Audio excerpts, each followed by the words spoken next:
출애굽기 40장 34절부터 38절까지 말씀 성경 봉독합니다.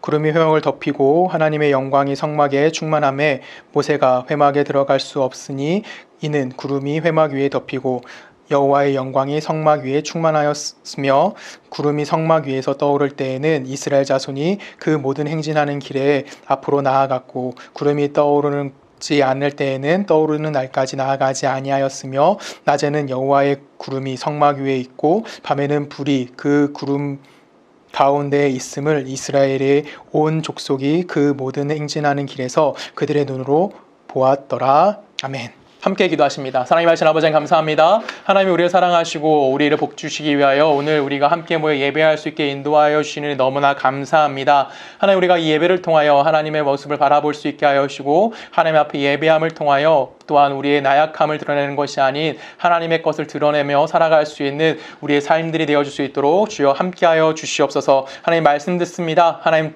잘 듣게 하여 주시고 또한 잘 실천할 수 있는 우리 모두가 되게 하실 걸 믿사오며 살아계신 예수 그리스도 이름으로 감사하며 기도했습니다. 아멘.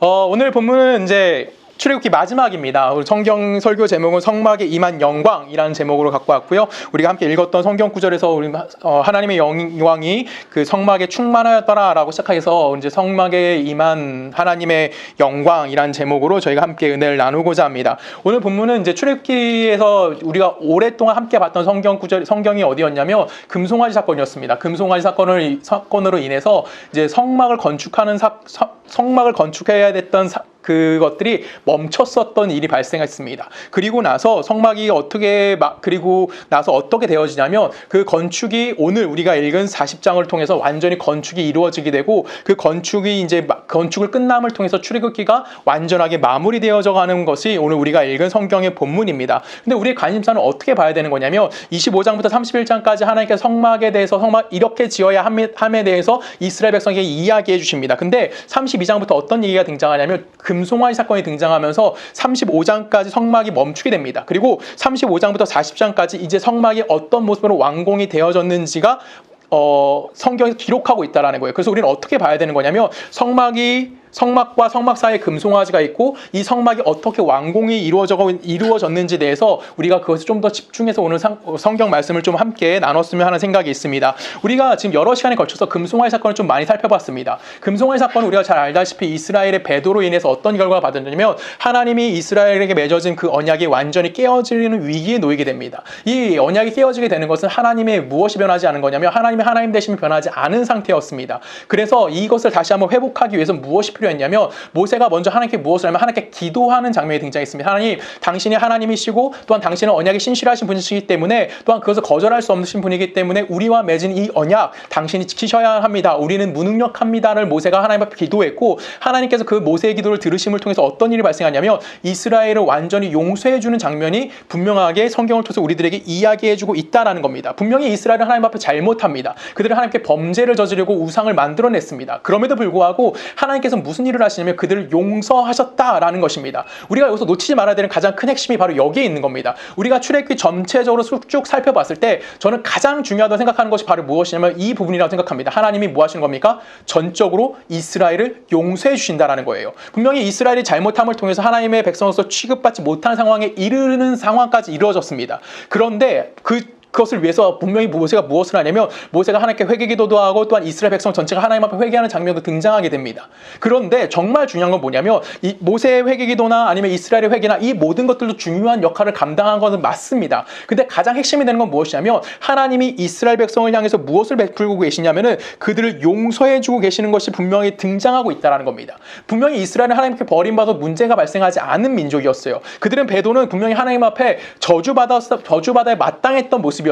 그럼에도 불구하고 하나님은 무엇을 그들에게 외치시고 계시냐면 하나님은 내가 너를 사랑하고 있다. 내가 너를 용서하겠다. 즉 하나님의 자비하심과 하나님의 용서하심을 근거를 해가지고 무엇이 이루어지고 있냐면 이스라엘과 하나님이 다시 한번 언약 백성으로서 체결이 이루어져가고 있다는 것을 우리는 출애굽기를 통해서 확인해 봐야 한다라는 겁니다. 이 하나님과 이스라엘 관계는 이스라엘에게 조건을 두는 것이 아니라 어디에 조건을 두는 겁니까? 하나님의 하나님 되심. 즉 어디에 어떤 하나님이십니까? 자비하시고 용서가 많으신 그 하나님의 에 초점을 맞춰야 함에 대해서 오늘 출애굽기는 우리들에게 이야기해 주는 거고, 그 하나님의 용서하심에 의해서 이스라엘과 하나님과의 관계가 형성되어질 수 있고 그것이 회복에 대한 가장 중요한 이유가 되었다는 것을 우리들에게 이야기해 주고 있다는 겁니다. 이 하나님의 용서하시는 그 하나님의 모습 가운데 우리들이 오늘 집중해서 봐야 될 것은 무엇이냐면, 아까 처음에도 말씀드렸지만 하나님께서 성막을 만들라고 말씀하시고 배도 사건이 발생하고 또 한 번 성막이 완성되는 장면이 나옵니다. 이 성막과 성막 사이에 어떤 한 날이 굉장히 강조가 되고 있어요. 예전에 설교 시간에 한번 잠깐 말씀드린 적이 있는데 우리 성경을 통해서 좀 살펴보도록 하겠습니다. 출애굽기 31장입니다.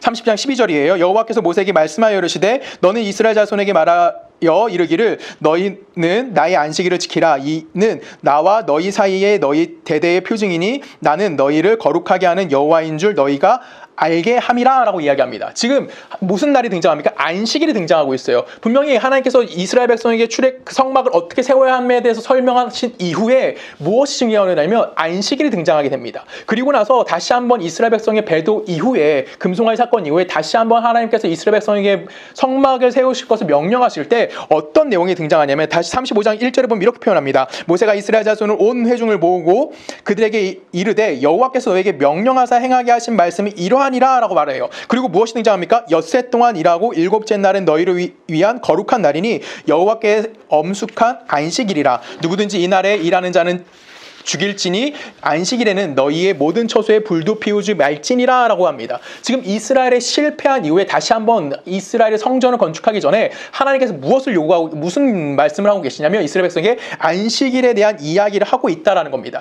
즉 이스라엘의 용서의 가장 근거가 되는 것이 무엇이다라고 이야기하는 거냐면 안식일에 대한 명령이 설명이 되어지는 거예요. 이스라엘이 다시 한번 하나님과의 관계가 회복되어지는 것은 무엇을 기준으로 이야기하시는 거냐면 안식일 명령이 가지고 있는 의미를 다시 한번 너희들이 깨달아야 함에 대해서 이야기하는 겁니다. 여러분, 안식일이 무엇입니까? 안식일을 우리가 너무나 잘 압니다. 하나님께서 최초의 천지를 창조하시고 6일 동안 세상을 만드십니다. 그리고 마지막 7일째 되는 날 뭐 하셨습니까? 하나님이 쉬신 날을 뭐라고 하면 우리는 안식일이라고 이야기하는 거예요. 이 안식일은 무엇을 기념하는 날입니까? 하나님이 창조하신 완벽한 세상, 천지를 완벽한 그 완벽함을 내가 누리고 살아가는 걸 무엇이라고 이야기하냐면 바로 천지창조에서 우리가 바라봐야 되는 안식일의 개념인 거예요. 그런데 이 안식일을 중심으로 해가지고 지금 우리에게 무엇을 말씀하고 계신 거냐면 이 천지창조의 개념이 무엇인지 먼저 우리에게 설명해 주시는 겁니다. 여러분, 천지창조가 무엇입니까? 천지는 간단합니다. 무에서 뭘 만들어내는 겁니까? 유를 창조해내는 것을 강조하는 거예요. 안식일이라는 건 어떤 의미를 갖고 있는 거냐면 하나님의 천지창조가 갖고 있는 의미가 무엇인지 너희들 스스로가 다시 한번 확인해 봐야 함에 대해서 이야기하는 겁니다. 분명히 이스라엘 백성들은 여러분 생각하듯이 이스라엘 백성이 하나님 앞에 구원받을 조건이 있습니까? 없습니다. 그들은 아무것도 없는 상태에 놓여지게 된 거예요. 근데 하나님이 그들에게 어떻게 다가오십니까? 그들을 용서하셨고 그들을 향한 하나님의 자비하심을 베푸심을 통해서 그들이 다시 한번 무엇이 된 거냐면 하나님의 백성이 되어지는 모습이 출애굽기를 통해서 우리들에게 보여주고 계시다라는 거예요. 즉 이스라엘 백성에게 아무런 조건이 없는 무의 관계에서 그들에게 하나님의 자비하심과 하나님의 용서하심을 그들에게 다가감을 통하여 어떤 일이 발생한 겁니까? 하나님과의 관계가 회복되어지는 것에 대해서 이야기하는 거예요. 즉 어떤 걸 얘기하는 거냐면 무에서 유에 창조하는 그 창조의 모습과 동일한 모습으로 이스라엘 백성이 무엇이 이루어지고 있는 겁니까? 하나님에게 조건이 없음에도 불구하고 아무것도 없는 조건 속에서 하나님이 조건이 되심을 통하여 뭐가 이루어진 겁니까? 이스라엘과 하나님이 다시 한번 언약 체계가 이루어짐에 대해서 우리들에게 우리들에게 그것을 소개해주고 있는 것이 바로 출애굽기의 핵심이라고 저는 성경을 통해서 우리는 살펴보아야 한다라는 것입니다. 이것은 우리가 신앙에 대해서 이야기할 때 너무나 근본이 되는 이야기입니다. 우리는 분명히 너무나 많이들 이야기하는 것이 있습니다. 내가 하나님 앞에 나아갈 때 내 신앙이 과연 어떤 존재인지에 대해서 먼저 고민하는 경우가 너무 많아요. 근데 하나님은 우리가 아무것도 아닌 관계에서 무엇을 시작하셨냐면 하나님의 하나님 되심에 대해서 우리에게 은혜를 내려주셨다라는 거예요. 그래서 하나님께서 은혜가 없는 것들, 즉 무인 우리들에게 무엇을 내려주신 겁니까? 하나님의 은혜를 내려주셔서 하나님의 새로운 모습으로 우리를 창조하시는 거예요. 그 모습이 지금 이 성경을 통해서 우리들에게 나타나고 있는 거고, 이건 우리는 역사라는 시간을 통해서 확인해 가는 겁니다. 만약에 이것이 없다면 신앙 속에서 하나님의 은혜가 우리가 갖고 태어났고 우리가 그 은혜 안에 있었다면 우리는 존재할 수 없는 자가 될 수밖에 없는 거예요. 왜요? 하나님의 은혜 없는 우리들에게 찾아와 주셨고 그 하나님의 당신의 은혜를 우리에게 베풀어 주셨다라는 거죠. 그 베푸심을 통해서 지금 누가 존재하는 겁니까? 우리가 지금 이 자리에 함께 모여서 예배드릴 수 있는 거고요. 우리가 신앙생활을 할 수 있다고 이야기하는 거고요. 지금 내가 오늘을 살아갈 수 있다라고 이야기할 수 있다라는 겁니다. 이 변화에 대한 모습이 어떻게 성경을 또한 설명하고 있냐면 출애굽기 36장입니다. 36장 2절부터 제가 읽습니다. 모세가 부살렐과 오홀리압과 및 마음이 지혜로운 사람 곧 그 마음에 여호와께로부터 지혜를 얻어와서 그 일을 하려고 마음에 원하는 모든 자를 부르매 그들이 이스라엘 자손의 성소의 모든 것을 만들기 위하여 가져온 예물을 모세에게서 받으니라. 그러나 백성이 아침마다 자원하는 예물을 연하여 가져왔으므로 성소의 모든 일을 하는 지혜로운 자들이 하는 일을 중지하고 와서 모세에게 말하여 이르되 백성이 너무 많이 가져오므로 여호와께서 명령하신 일에 쓰기에 남음이 있나이다. 모세가 명령을 내리매 그들이 진중에 공파하여 이르되 남녀를 막론하고 성소에 드릴 예물을 다시 만들지 말라 하매 백성이 가져오기를 그치니 있는 재료가 모든 일을 하기에 넉넉하여 남음이 있었더라라고 합니다. 분명히 지금 이스라엘 백성이 뭐하고 있냐면 하나님께 헌신하고 있는 장면이 나와요.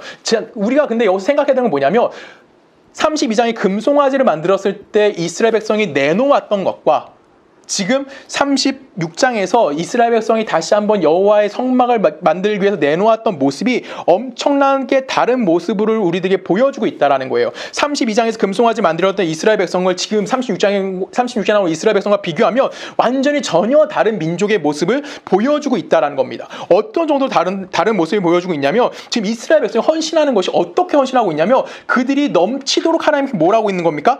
헌신하고 있는 거예요. 하나님의 명령에 그들이 순종하기를 엄청난 열심을 가지고 하고 있는 모습을 지금 성경은 우리에게 이야기해주고 있다는 거죠. 그러면 우리가 잘 생각하셔야 되는 건 뭐냐면 지금 이스라엘 백성의 헌신이 왜 이렇게 발생되어졌느냐를 생각해 보셔야 되는 거예요. 이스라엘 백성이 왜 이렇게 헌신합니까? 그들이 뭘 경험했어요? 하나님의 은혜로우심과 하나님의 그들의 용서하심을 경험했다라는 거예요. 즉 이스라엘이 하나님께 헌신할 수밖에 없었던 이유는 뭐냐면 그들이 복을 받기 위해서 하나님 앞에 헌신하는 것이 아니라 그들이 뭔가 대단한 것을 얻어내기 위해 하나님께 자기의 것을 바쳤던 것이 아니라 그들이 뭘 경험한 거예요? 하나님 앞에 두 손 두 발 들고 다 항복할 수밖에 없었던 거예요. 자신의 나약함과 자신의 비천한 마음을 누가 이해해 준 거예요? 하나님이 이해해 줬고 하나님이 용서해 주신 것을 그들이 경험했다고요. 그 경험이 나온 헌신이 뭐라는 거예요? 그들이 가지고 있는 모든 예물을 여호와의 전을 위해서 내어놓을 수 있는 자들이 되어졌다라는 겁니다. 즉 그들의 헌신의 가장 근본은 뭐냐면 하나님의 자비하심과 하나님의 용서하심이라는 거예요. 이스라엘 백성이 하나님 앞에 뭘 하게 되냐면 항복합니다. 왜 항복합니까? 하나님이 그들을 뭐 해주셨어요? 용서해 주셨고 하나님이 그들을 향해서 관용을 베푸셨고 그 관용 때문에 이스라엘 백성은 뭘 할 수 있었습니까? 하나님과의 관계가 회복되어질 수 있었다라고 성경은 우리들에게 이야기해 주는 거예요. 이것이 바로 기독교 신앙에서 우리가 놓치지 말아야 되는 거고 기독교 신앙의 가장 유일하다고 얘기할 수 있습니다. 유일한 기독교 신앙의 형성에 뭐가 되는 겁니까? 근거가 되어지는 것이 바로 이 하나님의 용서하심이다라는 것입니다. 우리는 예수를 믿을 때 이 말을 너무나 많이 씁니다. 로마서 5장 8절에 나오는 얘기인데 우리가 아직 죄인 되었을 때 하나님께서 우리를 위하여 자기 아들을 보내심을 통해서 자기가 우리에 대한 사랑을 확증하셨다라는 이야기를 너무나 많이 들었고 또 우리 머리로 너무나 많이 알고 있습니다. 우리가 하나님과 어떨 때라고 얘기합니까? 하나님 앞에 죄인이었을 때였어요. 내가 죄인 되었다는 것은 내가 하나님을 알지도 못했고요. 하나님을 대적했던 자였고요. 우리의 처지를 가지고 하나님 앞에 도움을 요청하기도 전에였다라는 거예요. 왜요? 난 하나님과 아예 관계가 없었던 사람, 즉 죄인이었기 때문에 그렇다는 거죠. 근데 그때 누가 일하셨다고요? 내가 하나님과 아무런 관계가 없을 때 하나님께서 직접 일하기 시작하신 거예요. 그리고 그 일하심이 어떻게 된 겁니까? 그 하나님이 나를 찾아오셨고 나를 구원해 주셨다라고 성경은 이야기합니다. 그래서 모든 그리스도인들은 무엇을 입은 자들입니까? 하나님께 은혜를 입었다라고 이야기하는 거고 내가 하나님을 믿는다, 내가 예수를 믿는다라고 얘기할 때 내 안에 예수 그리스도의 은혜가 넘칩니다라고 이야기합니다. 그래서 우리는 그 감격 때문에 뭘 할 수 있는 거예요? 신앙생활을 할 수 있다라고 이야기하는 거예요. 내 안에 그런 감격이 없다면 나는 신앙생활을 하는 것이 아니라 정화수를 떠놓고 비나이다 하는 것과 다르지 않다라는 거예요. 먼저 하나님이 시작하신 그 일, 그것 가운데 하나님이 뭐 하신 겁니까? 나를 찾아와 주셨다고 이야기하는 거예요. 그 찾아와 주심은 내가 하나님 앞에 어떤 상태였다는 거예요? 부족한 상태였다라는 거예요. 죄인이었던 상태였다라는 거예요. 하나님과 관계없던 상태였다라는 거예요. 부족한 것 가운데 하나님 뭘 세우신 겁니까? 당신의 것을 우리들 위에 세우셨다라는 거예요. 우리가 하나님 앞에 뭘 받을 조건이 없었습니까? 하나님 앞에 사랑받을 아무런 조건이 우리들 안에 잊지 않았어요. 오히려 우리는 뭐였던 상태였습니까? 죄인이었을 그때에 하나님께서 우리를 향해 무엇을 베풀어 주셨냐면 당신의 사랑을 베풀어 주셨다라는 겁니다. 이것이 기독교 신앙이 가져야 되는 가장 중요한 성격이 되는 거예요. 근데 우리는 어떤 생각을 자주 하게 되냐면 내가 하나님 앞에 신앙생활을 함에 있어서 내가 무언가 잘해야 한다는 생각을 해요. 그리고 그 잘해야 되는 것들 가운데 내가 성취하지 못하는 것이 분명히 존재합니다. 그리고 그 성취하지 못하기 때문에 나는 항상 무슨 감에 빠지게 되냐면 자책감에 빠져요. 우리는 내가 분명히 하나님 앞에 쓸모있는 존재가 되고 내가 하나님 앞에 뭔가 좋은 사람이 되고 아니면 내가 하나님을 위해서 뭔가 대단한 일을 하고 싶어라고 이야기하는데 그렇지 못한 나 자신을 발견할 때마다 우리는 어떻게 되냐면 자꾸만 자책감을 하는 거예요. 그래 내가 못 잘라서 내가 부족해서 우리는 맨날 여기에 넘어지게 됩니다. 우리가 이 자책감을 넘어서지 못한다면 우리는 뭘 할 수 없는 거냐면 나를 용서해 주시는 그 하나님이 누구신지 이해할 수가 없는 거예요. 분명히 우리는 내가 나를 용서하지 못할지라도 하나님은 어떤 분이라는 걸 알아야 돼요. 나를 용서해 주신 분이라는 걸 알아야 하는 거예요. 내가 나를 용서해 주신 그 하나님을 알아야지만 내가 용서받았다는 걸 알아야지만 동시에 난 또 누구를 용서할 수 있습니까? 나에게 죄 지은 자를 용서할 수 있는 거예요. 마태복음 6장으로 가볼까요? 6장 12절입니다. 우리가 우리에게 죄 지은 자를 사하여 준 것 같이 우리 죄를 사하여 주시옵고 라고 이야기합니다. 이것은 조건부라가 아니라고 분명히 그 주기도문을 공부할 때 이야기 말씀드렸습니다. 이거는 무엇이죠? 하나님께서 이거 우리가 그냥 우리 성경들을 읽으면 우리가 우리 죄를 사하여 준 것 같이 우리에게 죄 지은 자를 사하여 준 것 같이 그러니까 내가 나에게 죄 지은 자 용서해 줬으니까 하나님 나의 죄 용서해 주세요라는 것이 아니라 하나님이 내 죄를 용서해 주심과 뭐한가 같이 동시적으로 내가 다른 사람을 용서하겠습니다라는 고백이 담겨있는 것이 바로 이 부분이었어요. 마태복음 6장 12절 말씀이었어요. 그러면 우리가 잘 생각해야 되는 건 뭐냐면 내가 하나님 앞에 말도 안 되는 것을 용서받았다라는 거예요. 그렇기 때문에 이미 나는 나 스스로 뭐 할 수밖에 없는 존재가 된 거예요. 용서할 수밖에 없는 자가 된 거고 나의 나약함과 나의 부족함을 용서함을 통해서 동시에 또한 누굴 용서하는 거예요? 나와 똑같은 타인, 다른 사람을 용서할 수 있는 사람이 되어져야만 한다라는 거예요. 근데 우리는 맨날 어디에 멈추게 되냐면 내가 하나님의 은혜를 경험했고 나 자신이 하나님께 용서받은 거는 오케이가 돼요. 근데 항상 거기서 멈추죠. 그리고 다른 사람을 용서해 주는 거를 우린 너무나 잘 하지 못해요. 우리 맨날 어디서 멈춥니까? 그 타인을 향해서 그 사람도 나와 동일한 죄인이고 나와 동일하게 하나님의 은혜가 필요한 사람입니다 라고 이야기해야 되는데 그 타인의 잘못에 대해서는 우린 뭐하죠? 자꾸만 정죄를 합니다. 왜 정죄하죠? 내가 그 사람과 비교함을 통해서 내가 그 사람보다 하나님 앞에 어떤 자가 되기를 원하는 거예요? 좀 더 나은 자가 되고 나은 자라는 것을 증명하고 싶어하는 마음 때문에 우린 뭐 하는 거냐면 그 사람을 용서하지 못한다라는 거예요. 나는 분명히 이만큼 했기 때문에 나는 이 자리까지 올라왔어. 근데 네가 지금 나와 같은 신앙을 갖지 못했던 이유는 네가 지금 이걸 하지 않았기 때문이냐 라는 그런 원인과 결과의 법칙을 우리는 뭐라고 있어요? 신앙생활하고 있다라는 거예요. 근데 우리가 자꾸만 이렇게 원인과 결과라는 것을 가지고 신앙생활을 한다면 우린 뭘 할 수 없는 거냐면 내가 자꾸만 조건이나 아니면은 자격이 없는 모습을 넘어서지 못하고 맨날 거기에 부딪히고 넘어질 수밖에 없는 자가 되는 거예요. 우리 잠깐 생각해 볼까요? 쉬운 예를 생각하면 돼요. 성격을 좀 볼게요. 저는 성격이 오늘도 제가 좀 급한 것 같아요. 제가 좀 급하게 시작을 해서 그런지 몰라도 말이 좀 다시 빨라진 것 같은데 성격이 보시다시피 굉장히 급한 사람입니다. 그와 반대로 저희 집사람은 어떨까요? 너무 느립니다. 이거는 뭐 어쩔 수 없어요. 저는 진짜 너무 빠르고요. 저희 집사람은 상대적으로 너무 느립니다. 그래서 서로 의견이 안 맞아서 분명히 똑같은 이야기를 보고 똑같은 상황을 보면 서로 다른 생각에서 가끔 싸울 수도 있어요. 싸울 때도 종종 발생합니다. 근데 중요한 게 뭐냐면 하나님은 저도 구원하셨고요. 저희 집사람도 구원하셨다라는 거예요. 하나님은 저에게도 은혜를 베푸셨고 저희 집사람에게도 은혜를 베풀었다라는 겁니다. 이걸 여러분들 잊으면 안 되는 거예요. 성격이 빠른 사람에게 하나님이 벌을 주시고 성격이 느린 사람에게 하나님이 복을 주신다? 이렇지 않아요. 하나님은 하나님이 조건이 되셔서 하나님의 자비하심과 하나님의 은혜로우심과 하나님의 용서하심을 가지고 뭐 하시는 겁니까? 그 사랑으로 우리를 찾아와 주시는 거예요. 그렇기 때문에 우리는 누군가 앞에 누군가 어떤 조건을 내려놓을 필요가 전혀 없는 자들이라는 겁니다. 우리는 어떤 자들이라는 거예요? 우리는 하나님 앞에 동일한 자들이에요. 동일한 은혜 받은 거고 동일하게 체험했던 자고 동일한 은혜 안에서 살아갈 수밖에 없는 자로서 하나님 앞에 선택되어진 자들임에 대해서 우리들에게 이야기하는 거고 그것이 바로 우리가 이야기하는 신앙의 이유인 거고 신앙의 근거이다라는 것을 우리는 잊으면 안 되는 거예요. 그렇다고 하나님이 그럼 우리를 사랑하셨으니까 난 대충 살아도 되겠네? 내 삶에 책임지지 않아도 되겠네? 나는 그냥 방탕하게 살아도 하나님 책임져 주시니까 대충 살아도 되겠네? 라고 이야기하는 것이 아니라는 건 여러분 다 아실 거라고 생각합니다.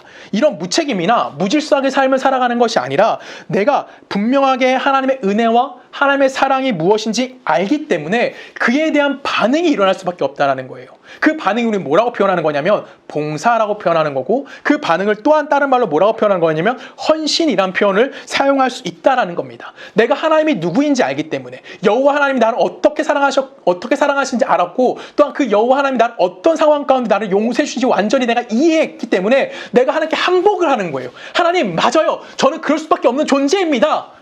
저에게는 아무런 자격이 존재하지 않고 나는 어쩔 수 없는 자입니다라는 것을 인정하는 것. 그것이 무엇입니까? 하나님 앞에 항복하는 자기 자신의 모습을 발견하게 되는 거죠.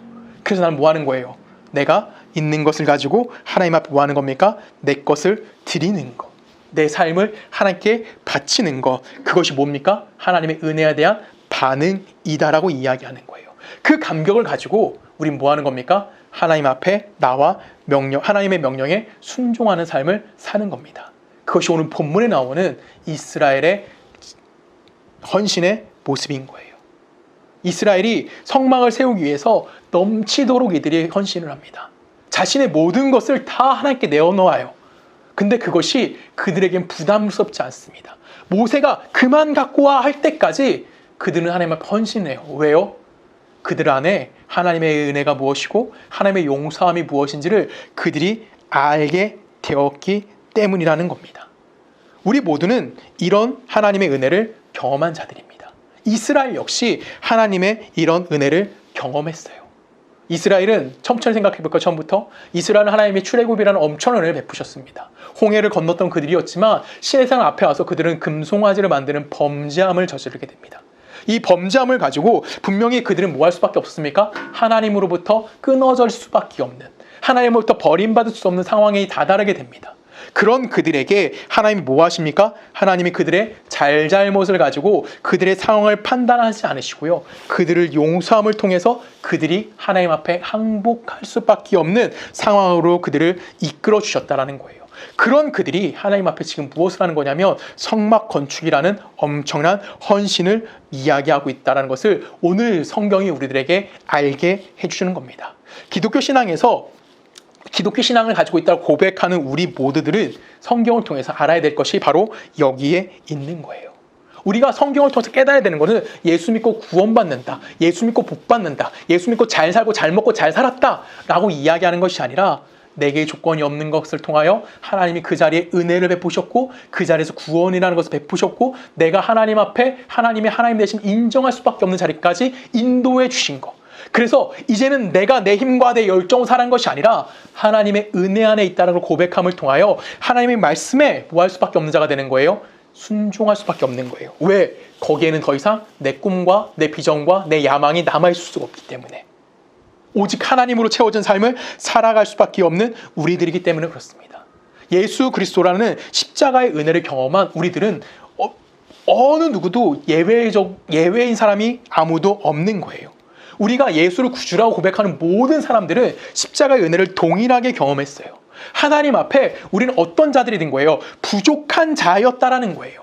그렇기 때문에 누군가가 나보다 조금 더 못하다, 누군가가 나보다 좀 더 잘난 것 같아, 이런 것을 논할 이유가 하나도 없어요. 왜? 모두 다 동일한 은혜를 경험했기 때문인 겁니다. 내가 뭔가 자격이 있기 때문에, 실력이 있기 때문에 여러분의 구원이 주어진 것이 아니에요. 내가 실력이 부족하기 때문에, 내가 자격이 없기 때문에 그 이유 때문에 구원에서 제외되지 않았다라는 거예요. 이 감격이 오늘 우리를 살게 하는 기독교 신앙의 최고의 정점인 거고, 저는 감히 말할 수 있습니다. 이것이 기독교 신앙의 전부인 것입니다. 여러분들이 이거를 잊지 않으셨으면 좋겠어요. 왜요? 이걸 알아야지 내가 뭐 할 수 있는 겁니까? 하나님 앞에 헌신할 수 있는 거고요. 열심을 낼 수 있는 거고, 노력을 할 수 있는 거고, 내 최고의 열정까지도 하나님 앞에 드릴 수 있게 되어지는 겁니다. 본문은 이 헌신을 무엇이 다가왔다고 이야기합니까? 하나님이 성막에 임재하였다라는 결과를 우리들에게 가져오고 있어요. 34절에 보면 뭐라고 되어 있습니까? 34절 제가 읽을게요. 34절에 보면 구름이 회막을 덮이고 여호와의 영광이 성막에 충만하였다라고 얘기합니다. 그 헌신한 것 위에 무엇이 내려오게 되냐면 하나님의 임재를 시키는 사건이 발생하고 있는 거예요. 그런데 여기 잘 생각해야 되는 건 무엇이냐면 이스라엘 백성이 하나님 앞에 헌신된 것이 조건이 돼서 하나님이 임재하셨을까요? 아니죠. 하나님의 임재하심은 내가 그런 하나님이라는 것을 이스라엘 백성에게 알게 하기 위해서 이스라엘 백성 앞에 임재하는 모습으로 나타나셨다라는 것이 바로 출애굽기의 결과라는 겁니다. 그래서 하나님이 성막에 임재하시는 것은 우리의 모습하는 것과 매우 다른 모습으로 등장합니다. 분명히 성막이 얼마나 멋있는지, 그 다음에 성막이 얼마나 화려했고 하나님이 임재하시는 그 모습이 얼마나 대단했는지 성경에는 기록되어지지 않아요.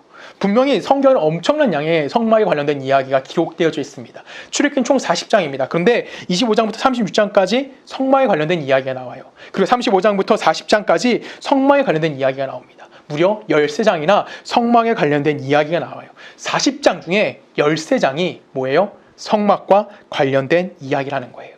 그럼 출애굽기의 핵심은 뭐예요? 성막입니다. 성막은 무엇을 강조하는 겁니까? 이스라엘의 무능함을 얘기하는 거예요. 근데 그들에게 은혜 받을 조건이 하나도 없는 그들에게 하나님께서 뭐 하셨다고요? 은혜를 베풀어 주셨다고요. 하나님이 하나님 되시고 이스라엘은 그렇기 때문에 하나님의 백성이 되었다는 것이 현실화된 것이 무엇입니까? 그것이 성막이라고 이야기하는 거예요. 우리가 하나님의 백성이 되고 하나님의 자녀가 되고 하나님은 우리의 아버지가 되신다는 것은 단순하게 감정에 호소하는 것이 아닙니다. 이것은 어떻게 되는 거예요? 그것을 넘어서서 하나님의 영광이 드러남에 대해서 이야기하는 거예요. 단순히 내가 하나님의 자녀가 됐대 땡큐해 라고 끝나는 것이 아니라 하나님의 영광이 가시적으로 보이는 거예요. 하나님의 자녀로서 복이 뭐 하는 겁니까? 분명히 보여지는 거예요. 그걸 우리는 뭐라고 얘기합니까? 그것을 지금 우리는 예배다라고 이야기하는 거예요. 이 예배의 모습 가운데 하나님의 영광이 임하는 모습이 우리들 가운데 보여주는 겁니다. 이 하나님이 드디어 어떻게 된 거예요? 이스라엘 백성 가운데 거하시는 장면이 나타나요. 이 거하는 것은 예수 그리스도를 그대로 상징한다고 이야기하죠. 왜 그렇다고 얘기하죠? 예수 그리스도가 태어나실 때 별명이 무엇이었습니까? 임마누엘입니다. 임마누엘의 뜻이 무엇이죠? 하나님이 우리와 함께 하신다라는 거예요. 즉 성막에 임하신 하나님의 모습이 이 모습 가운데 나타나는 겁니다. 이스라엘의 12지파를 중심으로 그 가운데 무엇이 들어오게 되냐면 성막이 임하게 되고요. 이 성막에 무엇이 임재하게 되냐면 여호와께서 임재하시는 상황이 나타나게 되는 거예요. 그러면 성막에 내려오신 그 하나님은 뭐라는 거예요? 이스라엘 진중에 임재하셔서 이스라엘의 역사 속에 뭐 하시는 분이 되는 겁니까? 함께 살아가시는 분이 되어짐에 대해서 성경은 이야기하고 있다는 겁니다. 이 이야기가 다시 한번 성경에서 반복되어진 게 열왕기상에 나타납니다. 열왕기상 6장에 보면 이렇게 표현합니다. 열왕기상 6장 1절입니다. 이스라엘 자손이 애굽 땅에서 나온 지 480년이요 솔로몬이 이스라엘의 왕이 된 지 4년 15월 곧 둘째 달에 솔로몬이 여호와를 위하여 성전 건축하기를 시작하였더라라고 합니다. 이건 언제를 얘기할까요? 그렇죠. 이스라엘의 세 번째 왕이죠. 세 번째 왕인 솔로몬이 하나님 앞에 성전을 건축하기 시작할 때 그에 대한 연도가 나오는 거예요. 근데 성전을 건축했습니다라고 이야기하는 것이 아니라 거기에 중요한 단어가 나와요. 무슨 단어가 나오죠? 이스라엘 자손이 애굽에서 나온 지 480년이요 라고 돼요. 그러면 이스라엘 백성이 480년 애굽에 출애굽해서 드디어 하나님이 임하신 성전을 지었습니다라고 얘기하는 걸까요? 아니죠. 이 480년 동안 하나님이 뭐 했다는 겁니까? 성전에 거하지 않고 하나님은 이스라엘 진중에 함께 살고 계셨다는 의미를 부여하고 있는 거예요. 즉 하나님은 어느 한 곳에 하나님의 전이라고 하는 곳에 그곳에 국한돼 사시는 분이 아니라 하나님은 이스라엘의 삶 안에 뭐 하는 겁니까? 완전히 들어와 있다는 것에 대해서 이야기해주고 있는 겁니다. 이것 지금 성막이 임한 하나님의 모습이에요. 하나님의 임재는 어느 한 장소에 국한되어 있는 것이 아니라 이스라엘의 역사 속에 들어와서 이스라엘 백성을 인도하고 보호하는 하나님으로 그들과 함께 하셨고요.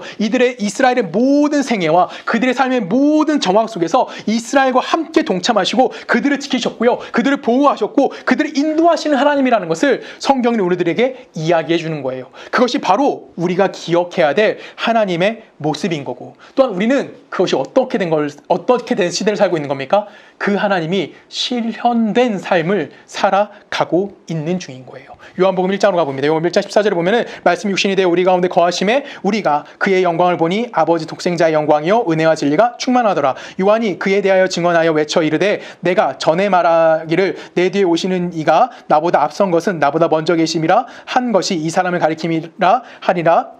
우리가 다 그의 충만한 데서 받으니 은혜 위에 은혜로라 라고 얘기합니다. 지금 그리스도의 뭘 얘기하는 거냐면 성육신에 대해서 이야기하고 있는 거예요. 예수가 성육신 하신 이유가 뭘까요? 라는 질문을 했을 때 우리는 나를 위해 십자가 지시기 위해서 오셨습니다. 뭐 등등등 여러 가지 말인 이유가 있어요. 근데 요한복음에서 강조하고 있는 게 하나 나옵니다. 그것이 뭐죠? 14절에 보면 뭐라고 되어 있어요? 말씀 육신이 되어 우리 가운데 거하심에, 우리 가운데 거하셨다라고요. 근데 그 거하심이 뭐래요? 우리가 그의 영광을 보니 아버지 독생자의 영광이요 라고 얘기해요.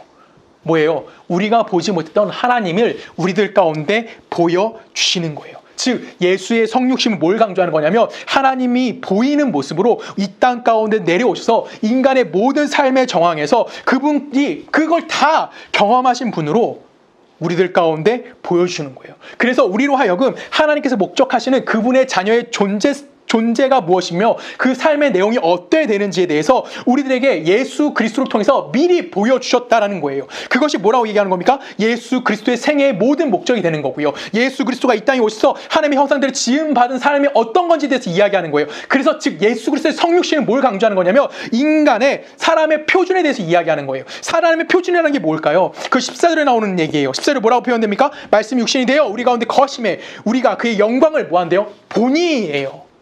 그 영광이 어떻게 된대요? 은혜와 진리가 충만하더라 라고 얘기합니다. 즉 우리라는 존재가 하나님의 영광을 드러낼 수밖에 없는 존재성을 가지고 있음에 대해서 성경이 우리들에게 이야기해주고 있는 겁니다. 그래서 그분 예수 그리스도를 바라보는 사람들이 뭐 하는 겁니까? 하나님의 영광의 충만함을 알게 되는 거예요. 하나님의 충만하심이 무엇인지 알게 되는 거고 그 충만하심을 통해서 그 은혜가 그 옆으로 흘러나오고 그 흘러나옴을 누리는 존재의 삶을 예수 그리스도를 증언하는 삶임에 대해서 우리들에게 이야기해주고 있다라는 겁니다.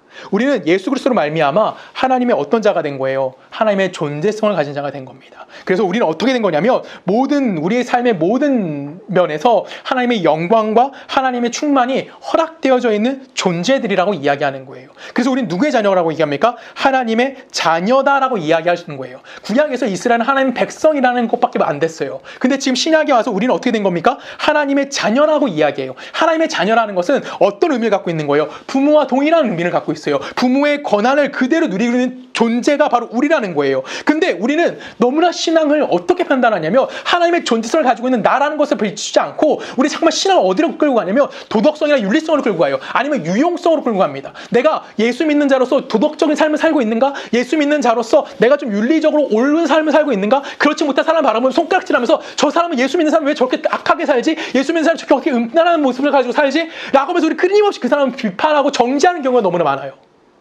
아니면 오히려 반대가 될 때도 있죠. 내가 하나님 앞에 과연 쓸모가 있는 유용한 존재인가? 내가 하나님의 유용할 이런 쓸모 있는 사람인가? 내가 쓸모가 있어야지만 하나님의 자녀일 수 있나?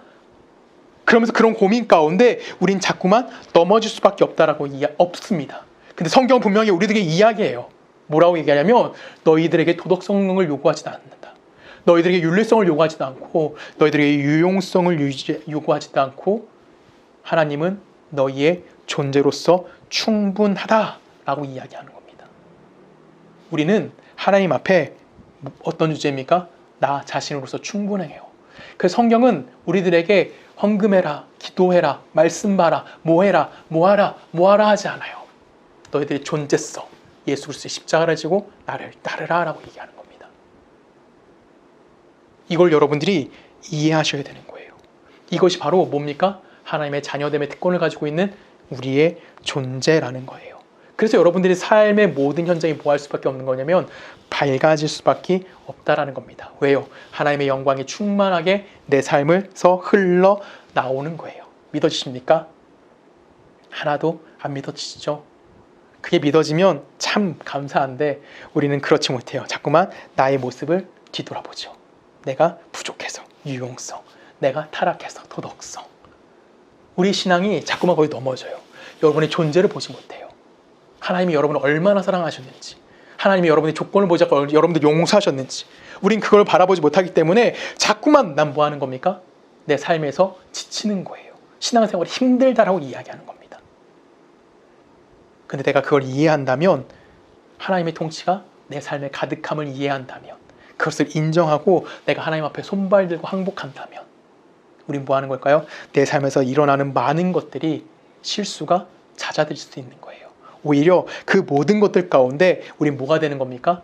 하나님이 일하고 계시다는 것을 인정하는 거예요. 그래서 여러분의 삶의 모든 과정에는 누가 개입하시는 겁니까? 하나님이 개입하고 계신 것입니다. 우리 존재가 그런 존재라는 거예요. 여러분이 무언가 함을 통해서 하나님을 돕는 자가 되는 것이 아니에요. 내가 무언가 해냄을 통해서 하나님을 기쁘시게 하는 존재가 되는 것이 아니라 조성은이라는 이름 하나가, 서초동래교회라는 그 이름 하나가 이미 그 안에 뭐가 된 겁니까? 하나님이 함께 하시고 하나님이 나타나시고 하나님이 영광 받으시는 존재성으로서 우리의 삶이 이렇다라는 것을 성경은 끊임없이 강조하고 있습니다. 이것이 성경에서 이야기하는 핵심인 거예요. 우리 에베소 말씀 읽어볼까요? 에베소 1장 23절입니다. 교회는 그의 몸이니 만물 안에서 만물을 충만하게 하시는 이의 충만함이니라 라고 합니다. 모든 성도는 예수 그리스도와 뭐했다는 겁니까? 묶여 있다라는 거예요. 이스라엘의 진중에 강림하신 그 하나님의 모습이, 성막에 임하신 그 하나님의 모습이 바로 이와 같음에 대해서 이야기하는 겁니다. 이것이 실제로 우리들에게 허락되어졌습니다. 신약을 살고 있는 우리들에게는 그것이 가시적으로 예수 그리스도가 찾아오신다는 모습을 우리들에게 허락되어졌고, 예수로 찾아오심으로 그냥 멈춰 있는 것이 아니라 우리가 뭐 하셨습니까? 하나로 묶어 놓으셨다는 거예요. 이것은 단순히 감격에 관련된 이야기라는 것이 아니에요. 이건 지성적인 면에 대해서 이야기하는 것이 아니라 예수와 우리가 유기적으로 연합되어져 있음에 대해서 이야기하는 거예요. 예수는 우리의 머리가 되시는 거고요. 우리는 예수의 몸이 되는 겁니다. 그래서 우리는 뭐가 되는 거예요? 예수 그리스도의 교회다라고 이야기하는 거예요. 그래서 교회는 단순히 건물로서의 교회만 이야기하는 것이 아니라는 거예요. 당연히 구약시대 때는 이스라엘이라는 한 민족에게 나타났어요. 그래서 하나님은 그 이스라엘의 민족을 선민으로 선택하셔가지고 이스라엘에게, 아니면 이스라엘이라고 표현되는 국가에게, 아니면 민족에게, 아니면 개인에게 하나님의 백성이다라고 이야기해줬다고요. 근데 지금은 어떻게 됐습니까? 예수 그리스도를 믿는 모든 자에게 하나님의 백성이 되는 권한이 허락되어지는 거고, 그 존재성이 허락이 되어졌다는 거예요. 예수 믿는 우리가 예수 그리스도를 우리의 머리로 삼는 거고, 예수 그리스도는 우리의 뭘로 삼는 거예요? 그의 몸으로 삼는 연합체를 이루고 있는 존재성을 갖게 됐다는 거예요. 이 연합적인 존재라는 것은 어떤 존재입니까?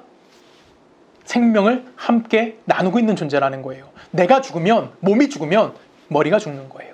머리가 죽으면 몸이 죽을 수밖에 없는 이런 존재라는 거예요. 그래서 갈라디아서 2장 20절에 뭐라고 얘기합니까? 내가 그리스도와 함께 십자가에 못 박혔나니 그런즉 이제 내가 사는 것이 아니요 오직 내 안에 그리스도께서 사시는 것이라. 이제 내가 육체 가운데 사는 것은 나를 사랑하사 나를 위하여 자기 자신을 버리신 하나님의 아들을 믿는 믿음 안에서 사는 것이니라 라고 얘기합니다. 지금 뭐라고 얘기합니까? 내가 그리스도와 함께 십자가에 못 박혔대요.